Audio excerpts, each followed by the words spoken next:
Hoje, para muita gente, era importante a questão da votação do projeto de lei que ia criar a CPLP como um título tradicional, tá? Como é que vocês conseguem saber o que está acontecendo no plenário? Então, fica uma dica para quem quiser entender sobre a política nacional, né, a política de Portugal. Vocês entram aqui no site parlamento.pt, aí vem aqui iniciativas e tem votações. Então, vocês vão ver a agenda da pauta do dia de hoje, que é dia 11 de outubro. Então, vamos lá. Fazendo essa pesquisa, a gente viu o que foi votado. Muito embora vai ter um monte de gente dizendo que foi aprovado, não foi aprovado coisa nenhuma. Foi enviado para a comissão de análise. E por quê? Tô tentando aqui abrir o arquivo. Jesus, cadê? Consegui? É o projeto de lei. A gente tem aqui o 220.15.1, regime de transição relativo à nova lei de imigração. A gente tem uma situação de projeto relativo ao asilo. A gente tem uma situação aqui de aumentar a fiscalização da política de fronteira, ok? E esse projeto é justamente o que continha a situação da CPLP. O que aconteceu? É o 23, tá, gente? Só para vocês saberem. De iniciativa do governo. A gente não tem nenhuma dessas duas iniciativas com votação final. Então, o que significou?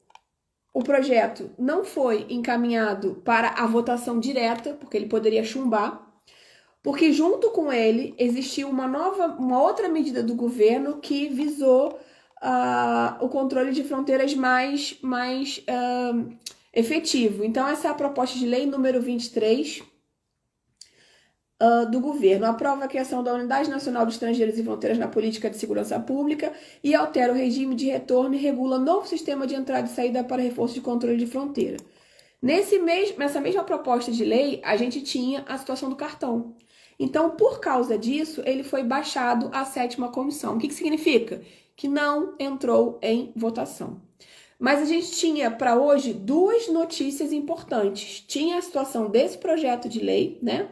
E tinha a situação de iniciativa, por acaso o nome do partido é Iniciativa Liberal. Mais uma proposta de alteração da lei da Iniciativa Liberal, que era no sentido de você conceder residência a pessoas que estão inscritas na Segurança Social, tá? Com o fim da manifestação de interesse, existiam várias pessoas que já estavam inscritas na Segurança Social e que não conseguiram fazer a adesão à manifestação. Então, para que essas pessoas tenham a oportunidade de tirar a residência, principalmente quando a gente fala de pessoas que têm origem indo-hispânica, ou seja, estão fora da comunidade CPLP, e é uma população bastante significativa em Portugal, nasceu esse projeto da Iniciativa Liberal que visa conceder residência a essas pessoas. Também não foi votado. Ou seja, foi encaminhado para outra comissão, tá? Em primeiro momento. O que isso significa em termos práticos para nós? Que hoje, nada a gente tem de concreto. Eu tinha dado um prazo na semana passada que, uma vez aprovada a criação da CPLP, seria encaminhado para o presidente Marcelo, que tinha 20 dias para deliberar e entrar em vigor no dia seguinte a assinatura da aprovação da alteração da lei. Esse calendário não vai acontecer. Por quê? O que a gente tem hoje? Em concreto, está tudo em suspenso. O que isso significa em termos práticos para vocês? Se você entrou em Portugal, não fez a sua manifestação de interesse, faz parte da comunidade de língua portuguesa, como é que você faz para obter a residência? Continua no mesmo sistema. Vai fazer um procedimento administrativo num pedido avulso à AIMA. Passou do prazo, não respondeu, você vai ter direito a entrar com uma ação judicial, com uma ação de intimação, pedindo a aplicação imediata do artigo 87A e 75.2. Porque uma vez que a lei está em vigor, você tem direito de pedir aplicação imediata, independentemente do botão lá do comando do portal estar ou não ativo. Ou seja, as questões da administração do portal não podem ser um prejuízo a uma pessoa que tem direito a ter uma residência CPLP. Perceberam? Espero que isso tenha ficado muito claro. Vai vir um monte de gente falando um monte de besteira e vocês precisam saber separar o que é uma informação correta daquilo que é só midiático, só para ganhar live e clickbait, essas coisas todas, tá? Live não like, né? É importante que a gente comece a fazer essa separação. Deixa eu ver aqui. Tem gente fazendo perguntas a respeito de valores. Entre em contato lá no direct, por favor, porque a gente faz a divulgação, né? Explica pra você como é que é o processo em si. Porque não é apenas pedir a CPLP, tem que pedir uma série de outros documentos. E se você chegou aqui, o seu maior fator de dificuldade hoje é a emissão do NIS. E o NIS não está sendo possível emitir se você não tem um pedido administrativo de concessão da CPLP. E tudo isso tem uma reação em cadeia nos demais documentos que você precisa para viver dignamente em Portugal. Inclusive com relação à oportunidade de emprego, porque o governo fica nessa confusão legislativa e não explica ao empregador quais são as implicações dele contratar um imigrante em processo de regularização. Onde é que está isso? Uma importante alteração da lei do artigo 185A da lei de imigração, que até hoje passa, sabe, em branco. Ninguém fala sobre isso. E isso é uma das matérias que eu mais bato em cima, porque o empregador tem que ter segurança para contratar um imigrante que está em processo de regularização. Ou seja, o mercado privado, ele avança mais do que a administração pública. Portugal precisa crescer economicamente. Para crescer economicamente, precisa de imigrante. Se, infelizmente, a administração pública não consegue regularizar as pessoas no tempo devido, o que se há de fazer? Criar instrumentos de segurança tanto à população imigrante quanto ao empresariado. E para isso precisa fazer uma modificação no artigo 185A, para descriminalizar uma situação de um empregador correto, obviamente, que quer pagar os direitos trabalhistas ao imigrante e fica numa situação de insegurança jurídica porque não sabe como faz essa contratação. Isso é uma pauta importantíssima, ok? Agora vamos lá. Esclarecidos sobre aquilo que muita gente está falando e não é verdade, o projeto não foi aprovado, ele foi colocado numa comissão de análise. A votação não aconteceu hoje. E com relação à proposta da iniciativa liberal, também foi encaminhada a uma comissão. Foi aprovada em primeiro momento, mas a gente não teve o desdobramento. Quanto tempo, doutor, em média, pode levar uma situação como essa? Bom, vamos olhar para a história do parlamento português? A gente pode levar cerca de 3, 4, 5 meses para que efetivamente tenhamos uma decisão nessas duas situações jurídicas. Seja fornecer um dispositivo de residência para as pessoas que têm NIS, ou seja, a gente não sabe como é que vai ser isso, mas uma vez aprovado no segundo momento do parlamento e a situação virar uma lei, ou seja, nesse momento, e a minha inscrição na Segurança Social, o que eu faço? Bom, se você ainda não tem a inscrição na Segurança Social, possivelmente é porque você não atinge aqueles requisitos que foram impostos a partir de julho desse ano, né? E aí é um contrassenso, porque quem tem para fazer manifestação precisa do número de segurança social, isso não deveria nem estar escrito ali. Ou que você tenha um pedido de concessão da autorização de residência CPLP. Veja bem, lá no portal da Segurança Social não está escrito CPLP. Está dizendo pedido de concessão da CPLP. Ou seja, como é que você faz para fazer um pedido de concessão da CPLP hoje se o portal está inoperante? Bom, eu entendo que para as pessoas que têm direito à CPLP, o pedido pode ser feito de forma administrativa, ou seja, genérica, utilizando os dispositivos 102 a 105 do CPA.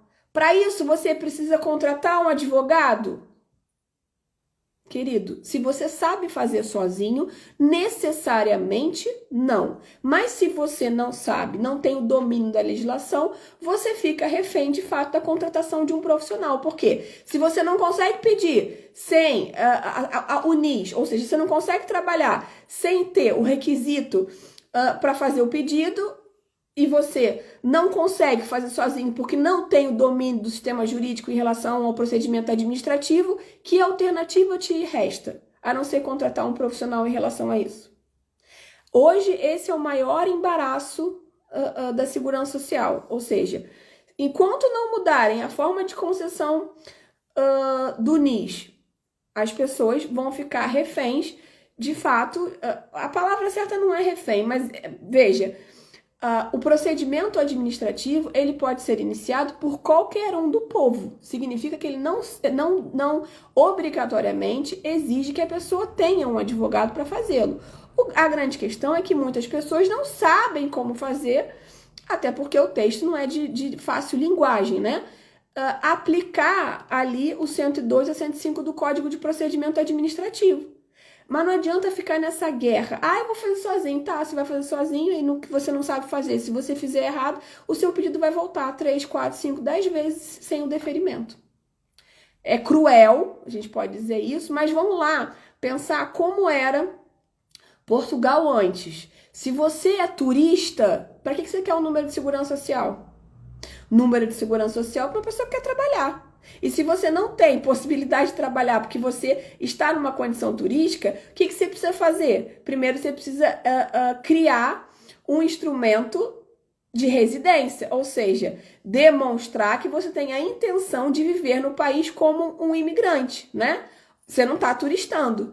Então, existe uma lógica jurídica na situação da segurança social. Eles não estão errados de exigir de você que você faça um pedido administrativo para concessão de uma residência oficial no país, antes de liberar para você a oportunidade de você ter um número de segurança social. Isso é exclusivo de Portugal? Não. Quando você está nos Estados Unidos, se você está numa condição de turista, você não consegue tirar o seu Social Security. Por quê? Porque o turista, teoricamente, não trabalha. Você consegue tirar o seu Tax ID, até abrir uma empresa. O que é o Tax ID em termos portugueses? É o NIF. Mas você consegue tirar o Social Security?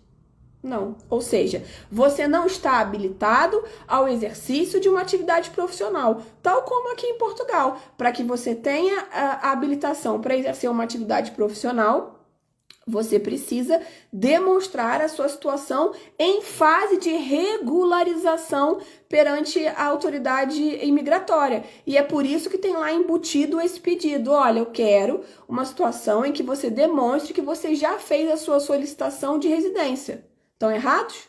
Do ponto de vista jurídico? Do ponto de vista da lógica dos demais países que recebem imigrantes? Não, mas é preciso ter essa análise feita antes de vocês quererem imigrar, né, sem o apoio da lei, ou seja, pulando a janela, né, vindo em circunstâncias outras que não facilitam a emissão de documento, ok? Eu vou na sequência abrir aqui, eu tenho alguns grupos, né, que a gente participa, 3 que são privados, são só, a única advogada que responde sou eu.